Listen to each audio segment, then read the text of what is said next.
wonderful watchers and listeners out there. Welcome back to my channel.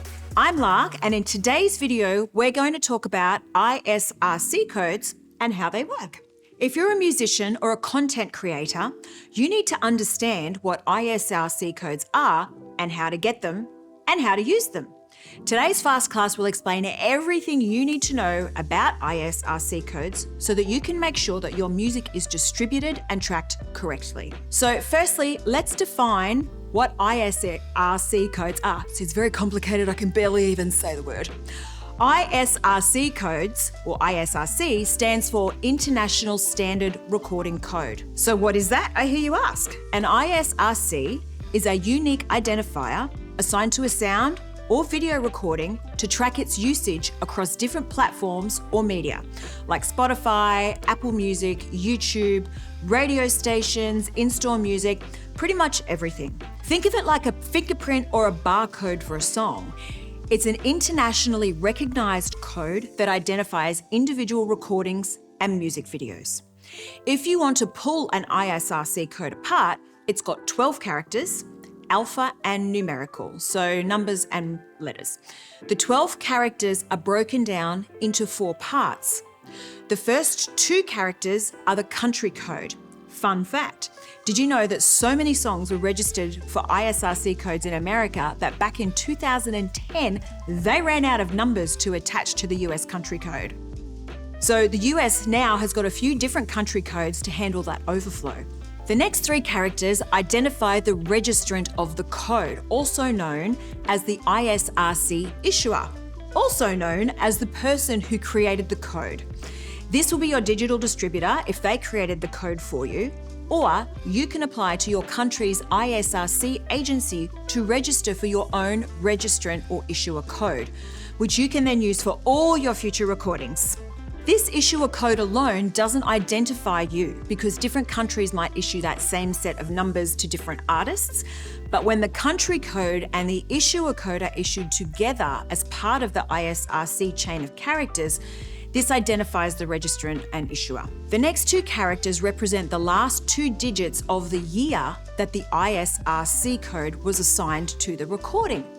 It's not necessarily the date that you made the recording. The last 5 characters are numbers that the issuer assigns. So they'll be issued with a range of numbers that they can use and must only use the numbers within that specific range. So now that you know what ISRC codes are and what they do, let's talk about how you can get them.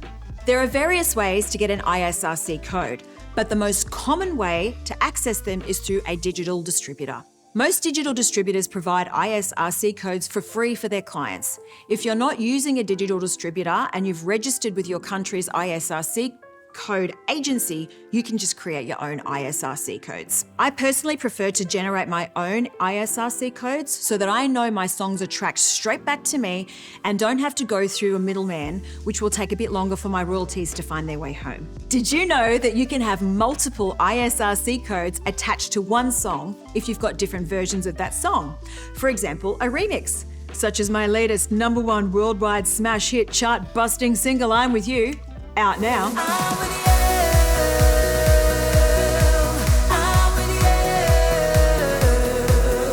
Once you have your ISRC code, you can use it to track your music's performance across different platforms.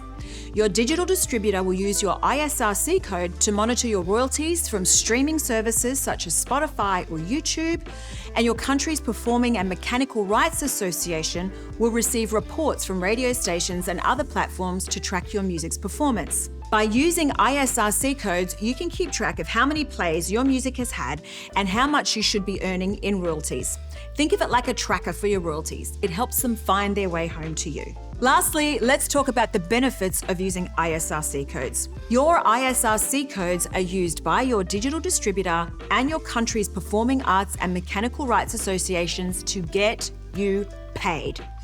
ISRC codes provide you with valuable information about how your music is being used and where.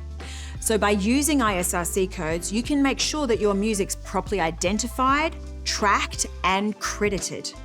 ISRC codes are essential for accurate tracking of your music's usage. Additionally, they can help you to earn more money and make sure that you're being properly credited for your work.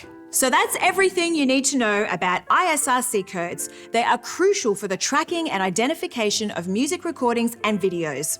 If you're a musician or a content creator, it's important that you understand how ISRC codes work, how to get them, and how to use them.